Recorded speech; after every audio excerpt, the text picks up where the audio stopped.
Ова наша сумница, која низ годините наназад докажа дека е на страната на европските вредности, ова наша сумница во чиј центар се вет знаменијата на земјите членки на Европската унија, ова наша сумница која прекогранично соработува со две земји од големото европско семејство, ова наша сумница и денес го слави 9 мај, денот на Европа, чувствувајќи го за овој ден.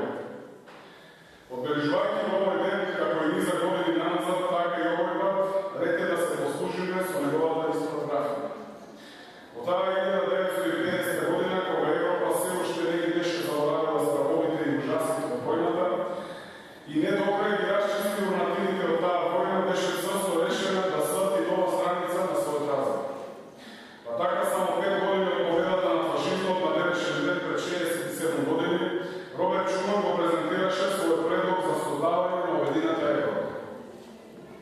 Тој предлог, попознат како Шуманова декларација, се смета за почеток на формирањето на денешната Европска унија.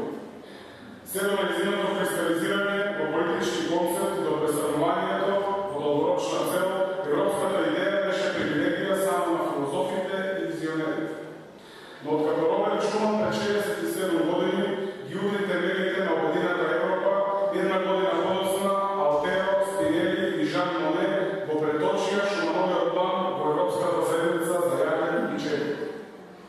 По промоцијата на федеративниот и функционалниот пристап за европското заедништво следуваа низа значајни настави кои доведоа до нюансирање на физиономијата на денешната Европска унија. По договорот од Париз 1951 година следуваа договорот од Рим за формирање на Европска економска заедница и формирање Европска заедница за атомска енергија.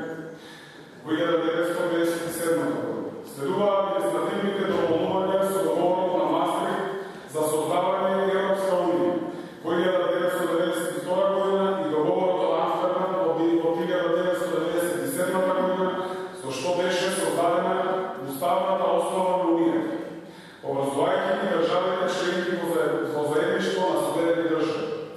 Заедницата која најпрво броеше само 6 земји членки основачи, Белгија, Франција, Германија, Луксембург и Холандија, веќе во 1973 година беше проширена со уште 3 земји – Данска, Ирска и Велика Британија.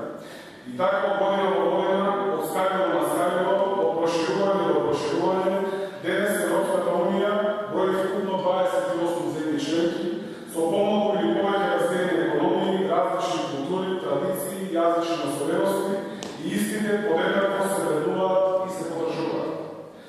На тој начин земјите членки се обединуваат во разликите.